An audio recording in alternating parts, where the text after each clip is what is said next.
नमस्कार दोस्तों। स्वागत है आप लोगों का सेमेस्टर वाला के यूट्यूब चैनल पर। इस पर्टिकुलर सीरीज में हम लोग मशीन डिजाइन सब्जेक्ट डिस्कस करें यूनिवर्सिटी एग्जाम को ध्यान पे रखते हुए। आज के लेक्चर में हम लोग एसएन कर्व से रिलेटेड कुछ क्वेश्चन देखेंगे। लास्ट क्लास में हम लोगों ने एसएन कर्व को डिटेल में कवर कर लिया था, आज उससे रिलेटेड कुछ प्रॉब्लम देखेंगे। जैसे ये फर्स्ट क्वेश्चन है, इस क्वेश्चन में क्या बोल रहा है? अ forged steel bar of 50 mm diameter is subjected to completely reverse bending stress of amplitude 300 megapascal। तो जो मेरा बार है उस पर जो स्ट्रेस आ रहा है वो कंप्लीटली रिवर्स बेंडिंग स्ट्रेस है, ध्यान देना। कंप्लीटली रिवर्स बेंडिंग स्ट्रेस है, ठीक है। कंप्लीट रिवर्स मतलब मान लो स्ट्रेस मेरा जो फ्लक्चुएट करेगा वो माइनस सिग्मा से प्लस सिग्मा, और उसका एम्पलीट्यूड दिया है। और कंप्लीटली रिवर्स स्ट्रेस कंडीशन में जो एम्पलीट्यूड स्ट्रेस है वो अगर वो माइनस सिग्मा से प्लस सिग्मा फ्लक्चुएट कर रहा है तो सिग्मा ही के बराबर होगा, और वो कितना दिया है? 300 मेगा पास्कल। क्लियर। और इसका क्रॉस सेक्शन सर्कुलर है जिसका डायमीटर गिवन है कितना? 50 mm। ओके, ठीक है। Now the ultimate strength of the bar material is 600 mega pascal. तो अल्टीमेट स्ट्रेंथ दिया दैट इज SUT कितना? 600 मेगा पास्कल। ठीक है, ये हो गया। And calculate the life of the bar for reliability 90%। तो मेरे को उसका लाइफ निकालना है, ठीक है। एक तो इसका जो मटेरियल है फोर्ज्ड स्टील है, यहाँ मटेरियल का नाम लिख दे रहा हूँ, ये इंपॉर्टेंट है ना इसलिए लिख रहा हूँ। क्लियर है। और मेरे को ये इसकी लाइफ निकालना है। मान लो लाइफ को मैं इस ये जो स्ट्रेस आ रहा है इसके कोरस्पोंडिंग लाइफ को n से डिनोट करूँ तो ये n निकालना है। एंड फॉर रिलायबिलिटी r से डिनोट कर रहा हूँ कितना? 90%। ठीक है। अब यहाँ पर ना चूंकि ये कंप्लीटली रिवर्स स्ट्रेस से कंडीशन से सब्जेक्टेड है ना, तो पहले तो मेरे को इसका करेक्टेड एंडोरेंस लिमिट पता करना पड़ेगा। और ये जो एक्चुअल स्ट्रेस का एम्पलीट्यूड है 300, वो अगर करेक्टेड एंडोरेंस लिमिट से कम है तब तो उसकी लाइफ इनफाइनाइट होगी, बट उससे ज्यादा है तो उसकी लाइफ फाइनाइट होगी। और वो लाइफ कितना होगा तो वो हम लोग एसएन कर्व से निकालेंगे, बट उसके लिए पहले करेक्टेड एंडोरेंस लिमिट तो पता करना पड़ेगा ना। हाँ, अब वो कैसे करेंगे? तो पूरे करेक्शन फैक्टर, सबसे पहले तो स्टैंडर्ड एंडोरेंस लिमिट पता होना चाहिए, वो भी नहीं दिया है। तो स्टील के लिए मेरे को पता है अगर अल्टीमेट स्ट्रेंथ गिवन है और स्टैंडर्ड एंडोरेंस लिमिट क्वेश्चन में नहीं दिया है तो हम लोग कितना लेके चलते हैं? 0.5 टाइम्स ऑफ SUT। ठीक है, ये हो गया। ये हम लोग को ध्यान रखना है डेटा, ये लास्ट क्लास में एक्सप्लेन भी किया था। 0.5 और अल्टीमेट स्ट्रेंथ दिया हुआ है कितना? 600 मेगा पास्कल। तो यहाँ से स्टैंडर्ड एंडोरेंस लिमिट आ जाएगा, कितना आ रहा है दोस्त? 300 मेगा पास्कल। अब करेक्शन फैक्टर निकालने के लिए जितने भी मॉडिफाइंग फैक्टर या डीरेटिंग फैक्टर थे वो हम लोग निकालेंगे। जैसे एक क्या था? के क्या होता था? Surface finish factor. अब क्या यहाँ सरफेस फिनिश फैक्टर से रिलेटेड डेटा दिया है कि वो निकल जाए? हाँ। यहाँ पर क्या बोल रहा है? फोर्ज स्टील बार है जिसका अल्टीमेट स्ट्रेंथ है 600 मेगा पास्कल। तो हम लोग इस डिजाइन डेटा बुक में चार्ट होता है, तुम लोग को ये मिल जाएगा। ठीक है, ये हो गया। जैसे मैं वीबी भंडारी के डिजाइन डेटा बुक से ये चार्ट लिया हूँ। इस पर्टिकुलर चार्ट पे तुम लोग ध्यान दोगे ना, तो ये अल्टीमेट स्ट्रेंथ है एक्स एक्सिस में और ये वाई एक्सिस में सरफेस फिनिश फैक्टर के ही है। और अभी मेरा जो स्टील है ये स्टील के लिए है, वेरियस टाइप ऑफ। अभी मेरा जो स्टील है वो फोर्ज स्टील है क्या? तो फोर्ज स्टील के लिए के का ग्राफ ये है। और इस ग्राफ में अगर 600 मेगा पास्कल के कोरस्पोंडिंग के देखोगे ना, तो 600 मेगा पास्कल के कोरस्पोंडिंग जो के है वो लमसम यहाँ पर आ रहा है क्या? 600 फोर्ज स्टील के लिए यहाँ पर आ रहा है क्या? ये मेरा 0.4, ये 0.6, तो ये 0.5 होगा, है ना। और ये लगभग देखोगे ना तो इसके बीचों बीच आ रहा है, बीचों बीच से हल्का सा नीचे है। तो यहाँ के कोरस्पोंडिंग तुम लोग के लिख सकते हो 0.45 या 0.44। 0.46 थोड़ा लमसम वैल्यू लेना है क्योंकि एग्जैक्ट ग्राफ से तो अप्रोक्सीमेशन तो करना ही पड़ेगा। तो लगभग मैं इसको लेके चल रहा हूँ 0.44। तो अगर मैं फ्रॉम डिजाइन डेटा बुक अगर forge steel bar and 600 mega pascal ultimate strength के कोरस्पोंडिंग के देखें तो लगभग कितना आ रहा है? 0.44। तो ये हम लोग को डेटा मिला फ्रॉम डिजाइन डेटा बुक। तो फ्रॉम डिजाइन डेटा बुक हम लोग कैसे लिखेंगे? के लगभग कितना मिल रहा है? 0.44। किसके लिए? For forged steel whose SUT is 600 mega. अगला जो फैक्टर आता है के बी, साइज फैक्टर। यस, और साइज फैक्टर अगर मेरा जो डायमीटर है स्पेसिमेन का 7.5 से 50 के बराबर या उसके बीच है तो उसका जो साइज फैक्टर वो 0.85 होता है। तो चूंकि डायमीटर 50 mm है, डायमीटर इज 50 mm, सॉरी, चूंकि मेरा डायमीटर 50 mm है, ठीक है, yes, means it is in this range. Diameter is greater than equal to 7.5 and less than equal to 50, yes. तो इसके लिए जो साइज फैक्टर है के बी वो कितना होगा 0.85, ठीक है, ये हो गया। अगला रिलायबिलिटी फैक्टर के सी, तो मेरे को 90% रिलायबिलिटी के लिए निकालना है, हाँ। एंड फॉर 90% रिलायबिलिटी मैं रिलायबिलिटी फैक्टर का टेबल बनवा दिया था, वो याद रखना पड़ेगा डेटा, ठीक है। तो फॉर रिलायबिलिटी 90%, जो हम लोग का रिलायबिलिटी फैक्टर होता है के सी, वो कितना होता है 0.897, ठीक है, ये हो गया।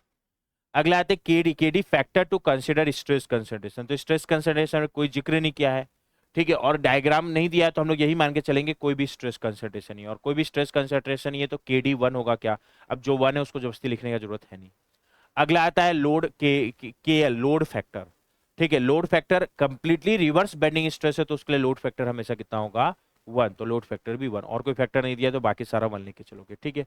तो ये हम लोग का करेक्शन फैक्टर जो हो गया, जो 1 है उसको नहीं लिख रहा हूँ ना। तो अब हम लोग क्या निकाल सकते हैं दोस्त, corrected endurance limit S E, ठीक है। वो क्या होगा, के सरफेस फिनिश फैक्टर, के बी साइज फैक्टर, के सी रिलायबिलिटी फैक्टर, के डी 1 है, के एल 1 है और कोई नहीं दिया है correction factor, into S E standard, तो यहाँ से आ जाएगा corrected endurance limit.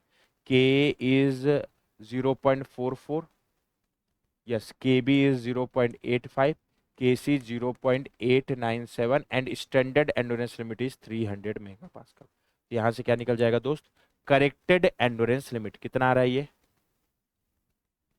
0.44 into 0.85 into 0.897 into 300, you can check calculation, ये आ रहा है 100.6434 मेगा पास्कल। और जो अभी एक्चुअली स्ट्रेस का एम्पलीट्यूड है वो 300 है, जो कि 100 से ज़्यादा है, तो जाहिर सॉरी एस ई से ज़्यादा है, 100.64 से ज़्यादा है, तो इसके करस्पॉन्डिंग लाइफ फाइनाइट होगी, और वो लाइफ हम लोग कहाँ से निकालेंगे, एस एन कर्व से। तो अब हम लोग क्या ड्रॉ कर लेते हैं, एस एन कर्व, और एस एन कर्व हम लोग लॉग पेपर में ड्रॉ करते हैं, उस लॉग का बेस 10 होता है ना, तो वाई एक्सेस में ले रहा हूँ मैं log of fatigue strength base 10 वाला, एक्स एक्सिस में लॉग ऑफ लाइफ बेस 10 वाला, और एस एन कर्व कैसा बनेगा, कुछ इस तरीके से, ठीक है। इस पॉइंट पे जिसके कोरिस्पोंडिंग ये कर्व एसिम्प्टोटिक हुआ है, इसके कोरिस्पोंडिंग जो फटीग स्ट्रेंथ है वो एंडोरेंस लिमिट के बराबर होता है, और वाई एक्सिस में फटीग स्ट्रेंथ का लॉग आ रहा है ना, तो मैं बोलूँ क्या ये लॉग ऑफ एस ई होगा, करेक्टेड एंडोरेंस लिमिट लेना ना। अच्छा, इसके कोरिस्पोंडिंग एक्स कोऑर्डिनेट, तो अगर इसके कोरिस्पोंडिंग लाइफ नहीं दिया है तो हम लोग 10⁻6 लेके चलेंगे, नहीं दिया तो वही लेके चलो, और लॉग 10⁻6 करोगे तो ये 6 आएगा, ठीक है, यस। लेकिन अगर मेरे को इस लाइन के किसी इंटरमीडिएट पॉइंट का कोऑर्डिनेट पता करना है तो एक और पॉइंट का कोऑर्डिनेट पता होना चाहिए, ठीक है। तो वो पॉइंट ये वाला है, अगर क्वेश्चन में नहीं बोला है तो हम लोग इस पॉइंट के कोरिस्पोंडिंग लाइफ 1000 लेके चलेंगे, और 1000 साइकिल लाइफ के कोरिस्पोंडिंग जो फटीग स्ट्रेंथ है वो हमेशा 0.9 SUT के बराबर लेके चलेंगे, और SUT दिया हुआ है, ठीक है। अच्छा, इसके कोरिस्पोंडिंग हम लोग लाइफ कितना ले रहे हैं 1000, तो लॉग 1000 या 10⁻3, तो ये 3 होगा। अच्छा, इसके कोरिस्पोंडिंग फटीग स्ट्रेंथ 0.9 SUT है, तो ये लॉग 0.9 SUT होगा क्या, यस। और SUT मेरे को पता है ना, वो वैल्यू बाद में पुट कर लेंगे, ये बेस 10 वाला है सारा लॉग, यस, ठीक है। तो इस लाइन पे मेरे को 2 पॉइंट का कोऑर्डिनेट पता है, इस पॉइंट का कोऑर्डिनेट पता है, इसको एक बार के लिए 1 बोल दे रहा हूँ, तो इसका x coordinate x1, Y coordinate y1, इस पॉइंट को 2 बोल दूं तो इसका एक्स कोऑर्डिनेट x2 और वाई कोऑर्डिनेट y2 हो जाएगा। तो अब मैं इसके किसी भी इंटरमीडिएट पॉइंट को रिलेट कर लेता हूँ, मान लो कोई भी इंटरमीडिएट पॉइंट है, उसके कोरिस्पोंडिंग एक्स कोऑर्डिनेट को x और वाई कोऑर्डिनेट को y बोल दे रहा हूँ।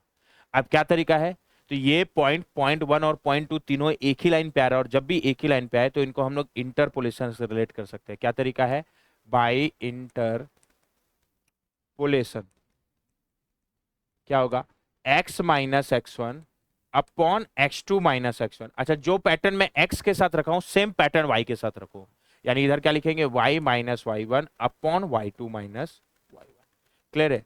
x माइनस x1, x1 0.1 का x कोऑर्डिनेट ध्यान से देखना, 0.1 का x कोऑर्डिनेट 3 है, upon x2 minus x1, x2 0.2 का x कोऑर्डिनेट 6 माइनस x1 0.1 का x coordinate which is 3, that will be equal to y minus y1, y1 0.1 का y कोऑर्डिनेट, 0.1 का y कोऑर्डिनेट कितना है लॉग 0.9 SUT बेस 10 वाला ना, और SUT की वैल्यू 600 है, ठीक है, upon y2 minus y1, y2 0.2 का y coordinate which is log SE base 10 वाला, ये भी मेरे को पता है, माइनस y1 0.1 का y coordinate which is log 0.9 SUT। Clear, किसी को भी कंफ्यूजन ये आ जाएगा, ठीक है। इसको थोड़ा सिंप्लीफाई करो तो x minus 3 upon 6 minus 3 is 3, that is equal to y minus log 0.9 SUT कितना है 600 upon y2 minus y1 log SE base 10 वाला SE कितना है 100.6434 100.6434 बेस 10 वाला माइनस लॉग 0.9 इंटू 600। और जैसे ही आगे आप उसको सिंप्लीफाई करते रहना, ठीक है, या कर दे रहा हूँ एक बार, ये सॉरी, ये 6 माइनस 3 3 होगा ना, नीचे 6 माइनस 3, ठीक है। तो x minus 3 upon 3 equal to Y minus कितना होता है इसकी वैल्यू लॉग 0.9 इंटू 600, ये आ रहा है 2.73239 2.73239। अब एक चीज ध्यान देना ना, क्या होता है ना, अभी ये लॉग में कैलकुलेशन कर रहा हूँ, बट जैसे मेरे को बाद में क्या निकालना है लाइफ, जैसे x क्या है, लाइफ नहीं है, x लाइफ का लॉग है, तो मेरे को लाइफ निकालने के लिए एंटी लॉग लूंगा। एंटी लॉग लेने पे ना आंसर में थोड़ा वेरिएशन ज्यादा होता है, ठीक है। तो तुम लोग का आंसर ठीक ठाक आए, एक्यूरेसी आए, तो जनरली मैं क्या करता हूँ इस कैलकुलेशन में ना, हमेशा पॉइंट के 4 से 5 डेसिमल प्लेस तक कैलकुलेशन करता हूँ एक्यूरेसी इंश्योर करने के लिए, बाकी उतना उससे फर्क नहीं पड़ेगा। बाकी नीचे क्या आएगा लॉग 100.6434 बेस 10 वाला लॉग ना, कैलकुलेटर में LOG बेस 10 वाला लॉग होता है, माइनस लॉग 0.9 इंटू 600, नीचे आ रहा है माइनस 0.72961। कैलकुलेशन चेक कर लेना इसको इक्वेशन, ठीक है। और जैसे ही ये रिलेशन आ गया, तो इसमें अगर मेरे को किसी भी y के कोरस्पॉन्डिंग x और x के कोरस्पॉन्डिंग y निकाल सकता हूँ। अभी मेरे को क्या निकालना है, एक्चुअल में अभी जो स्ट्रेस है उसका एम्पलीट्यूड 300 मेगा पास्कल है, उसके कोरस्पॉन्डिंग लाइफ निकालना है। तो मैं बोलूँ कि एक तरह से इतने फटीग स्ट्रेंथ के कोरस्पॉन्डिंग लाइफ निकालना है, और इसके कोरस्पॉन्डिंग जो लाइफ है उसकी को n से डिनोट किया हूँ मैं, ठीक है, ये हो गया। तो हम लोग क्या करेंगे यहाँ, अगर मैं पुट करूँ y की जगह, log 300, क्योंकि इसके लिए लाइफ निकालना है, ठीक है, ठीक है, ये हो गया। तो x जो का इस फटीग स्ट्रेंथ के कोरस्पॉन्डिंग लाइफ का लॉग हो गया, क्या मान लो इसके कोरस्पॉन्डिंग लाइफ को n बोला हो तो उसका लॉग यानी log n होगा क्या। तो बस ये पुट कर दो, ये पुट कर दिए y इक्वल टू इतना, तो x निकल जाएगा यानी log ऑफ n निकल जाएगा, तो n भी निकल जाएगा, बस अब ये कर पुट कर दो। तो ये क्या हो जाएगा log ऑफ n बेस 10 वाला -3/3 that is equal to y कितना पुट करना है log 300 की वैल्यू भी कैलकुलेट कर लेता हूँ, log 300 बेस 10 वाला इट इज 2.47712, तो 2.47712 माइनस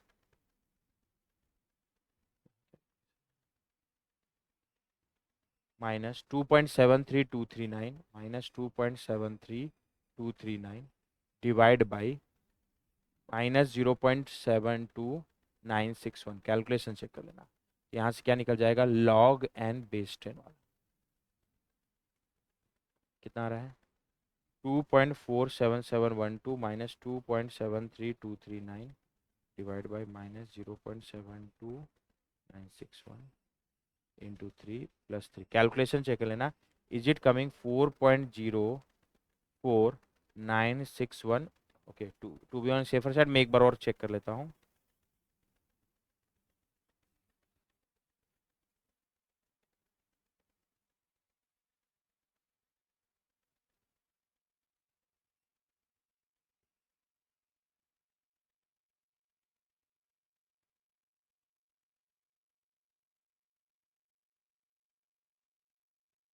यस, 4.04961।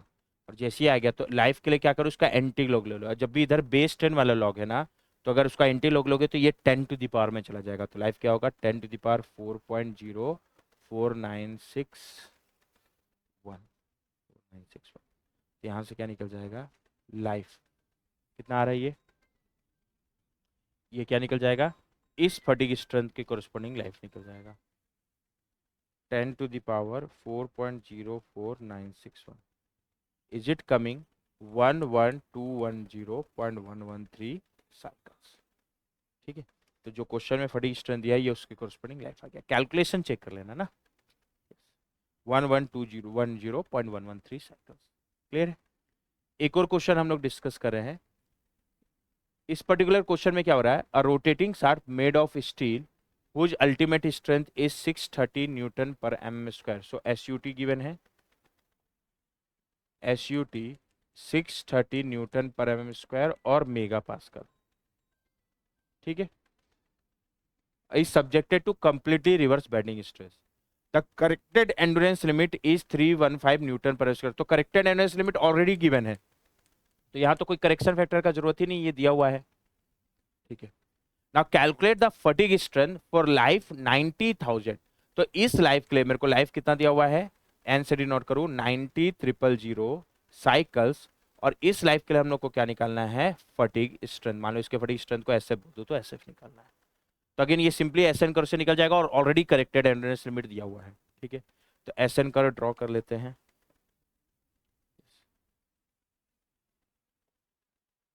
ठीक है, तो वही वाई एक्सिस में क्या लेंगे, log of fatigue strength base 10 वाला, एक्स एक्सिस में लॉग ऑफ लाइफ बेस 10 वाला। Clear point. और कैसा बनेगा एसएन कर्व, कुछ ऐसा। ठीक है, अगेन इस पॉइंट जहां पर ये कर एसिम्प्टोटिक हुआ है, इसके कोरस्पोंडिंग फटीग स्ट्रेंथ क्या होगा मेरा, एंडोरेंस लिमिट। इसके कोरस्पोंडिंग जो फटीग स्ट्रेंथ है एंडोरेंस लिमिट। ठीक है, तो इसके कोरस्पोंडिंग जो फटीग स्ट्रेंथ है वो एंडोरेंस लिमिट होगा। ठीक है, तो यहाँ हम लोग लॉग ऑफ फटीग स्ट्रेंथ ले रहे हैं ना, तो इसके कोरस्पोंडिंग जो वाई कोऑर्डिनेट हो क्या हो जाएगा, log of S E base 10 वाला। और एस ई मेरे को पता है क्या, वैल्यू लिख दे रहा हूँ, कितना होगा, एस ई इज 315। ये हो गया लॉग ऑफ 315। ठीक है, ये हो गया। अच्छा, इसके कोरस्पोंडिंग लाइफ नहीं दिया तो हम लोग कितना लेके चलेंगे, 10⁻6। तो इसका जो एक्स कोऑर्डिनेट होगा लॉग 10⁻6, और लॉग 10⁻6 कितना होगा, 6। बट मेरे को अगर इसमें इसके इंटरमीडिएट पॉइंट का कोऑर्डिनेट निकालना है तो एक और पॉइंट का कोऑर्डिनेट पता होना चाहिए। तो अगर वो नहीं दिया तो हम लोग क्या लेके चलते हैं कि इस एसएन कर्व में 1000 साइकिल लाइफ के लिए जो फटीग स्ट्रेंथ है वो कितना होगा, 0.9 times of SUT. Clear point. यानी हम लोग क्या लेके चल रहे हैं, fatigue strength for 1000 cycle life कितना लेके चलेंगे, 0.9 टाइम्स ऑफ एसयूटी, 0.9। और एसयूटी अल्टीमेट स्ट्रेंथ दिया हुआ है कितना, 630 मेगा पास्कल। तो कितना आएगा, 0.9 into 630, that is 567 mega pascal. Newton पर एम स्क्वायर बोलो या मेगा पास्कल, एक ही बात है। ठीक है, तो इस पॉइंट के कोरस्पोंडिंग जो लाइफ है वो 1000 साइकिल हो गया, और लॉग 1000 यानी लॉग 10⁻3 कितना होगा, 3। और इसके कोरस्पोंडिंग जो वाई कोऑर्डिनेट है वो कितना होगा, लॉग ऑफ फटीग स्ट्रेंथ। और फटीग स्ट्रेंथ कितना है इसके कोरस्पोंडिंग, 567। तो ये 567 मेगा पास्कल। क्लियर पर। मान लो मैं इस पॉइंट को 1 बोल दूं तो इसका x coordinate x1, Y coordinate y1। इस पॉइंट को 2 बोल दूं तो इसका x coordinate x2, Y coordinate y2, ये पता है। तो मैं इसके इस लाइन के किसी भी इंटरमीडिएट पॉइंट को रिलेट कर सकता हूं। मान लो इस इंटरमीडिएट पॉइंट का एक्स कोऑर्डिनेट इज x और वाई कोऑर्डिनेट इज y। और इसको कैसे रिलेट करेंगे, इंटरपोलेशन से। कैसे, क्या तरीका, अगर मैं इसको इंटरपोलेशन से रिलेट करूं तो क्या रिलेशन होगा, x minus x1 upon x2 minus x1। और जो पैटर्न x के साथ वो सेम y के साथ अप्लाई करेंगे, तो इधर क्या आएगा, y minus y1 upon y2 minus y1। ठीक है, x माइनस x1, x1 0.1 का एक्स कोऑर्डिनेट ये रहा 0.1, इसका एक्स कोऑर्डिनेट कितना है 3, upon x2 minus x1, x2 0.2 का एक्स कोऑर्डिनेट ये रहा, इसका एक्स कोऑर्डिनेट कितना है 6, माइनस x1 0.1 का एक्स कोऑर्डिनेट कितना है 3, that is equal to y minus y1, y1 0.1 का y कोऑर्डिनेट, और इसका y कोऑर्डिनेट कितना है लॉग 567 ना, बेस 10 वाला है, बस ये ध्यान रखना, upon y2 minus y1, y2 0.2 का y coordinate log 315 minus y1 0.1 का y कोऑर्डिनेट लॉग 567। इसको थोड़ा सिंप्लीफाई कर लेते हैं, क्या आ जाएगा, x minus 3 upon 6 minus 3 is 3 equal to y minus log 567 कितना होता है ये, 2.75358 divide by log 315 minus log 567। Calculation check कर लेना, it is coming minus 0.25527। Clear, calculation check कर लेना।